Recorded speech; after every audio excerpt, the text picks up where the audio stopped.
Welcome to Asian ID. In an era where short dramas flood the screen with fleeting trends and repetitive formulas, it is rare for a production to truly stand out, not just for its visual appeal, but for the emotional weight it carries. Yet Meteor manages to do exactly that, rising above the noise with a quiet confidence that gradually transforms into an unforgettable impact. From the very beginning, the pairing of Wang Haozhen and Guo Yuxin already set expectations sky high. Often described as the visual ceiling of short drama actors, their beauty is not the exaggerated, artificial kind. It is refined, balanced, and strikingly classical. The kind of beauty that doesn't fade after a glance, but lingers in your mind. However, what makes this drama truly compelling is not just their appearance. In fact, it would be a disservice to reduce them to mere visuals. Both actors bring a level of performance that matches, if not surpasses, their looks. Their expressions, their pauses, the subtle tremble in their voices, everything feels intentional, layered, and deeply human. In a genre where exaggerated acting often dominates, their restraint becomes their greatest strength. Set against the backdrop of revenge, Meteor initially presents itself as a familiar urban romance.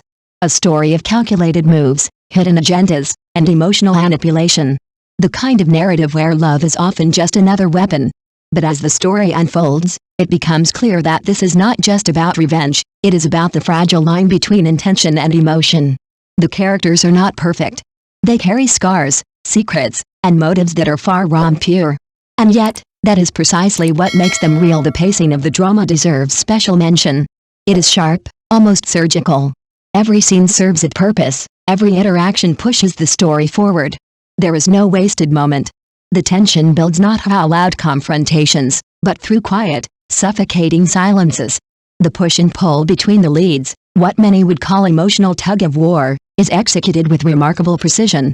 You can feel the hesitation, the internal conflict, the silent questions neither dares to ask. But perhaps the most powerful aspect of Meteor lies in its emotional core. Beneath the layers of revenge and strategy, there is a simple yet devastatingly profound message. Love, in its purest form, is not blind, it is fully aware.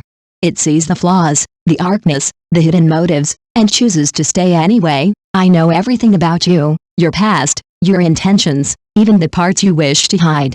And yet, I still choose to love you. I still choose to protect you. This line, or rather, this sentiment, becomes the heartbeat of the entire story. It redefines what it means to love someone. Not as an escape from reality, but as a conscious decision made in spite of it. It is not about finding someone perfect. It is about accepting someone completely, and that is where Meteor truly hits its mark. It does not romanticize love as something easy or ideal. Instead, it presents it as something complex, even painful. A choice that requires courage. A choice that demands sacrifice. A choice that may not always lead to happiness, but is made nonetheless. In recent times, few MSs have managed to balance aesthetics, storytelling, and emotional depth as effectively as this one. It is not just a good watch, it is an experience. The kind that stays with you long after the final scene fades. The kind that makes you question your own understanding of love. Interestingly, another recent drama, Wang, has also been gaining attention for its strong narrative and visual appeal. While it deserves its own discussion, it further highlights a growing trend. Audiences are no longer at its feed with face-level storytelling. They crave depth, authenticity, and emotional resonance, and perhaps that is why Meteor feels so refreshing. It does not try to overwhelm you with grand gestures or dramatic twists. Instead, it quietly builds a world where emotions feel real, where choices have sequences, and where love is not just a feeling, but a decision. So here's the question that lingers long after the credits roll. If you truly knew everything about someone, their lies, their motives, their darkest secrets, would you still choose to love them, or would that truth destroy everything you thought you felt?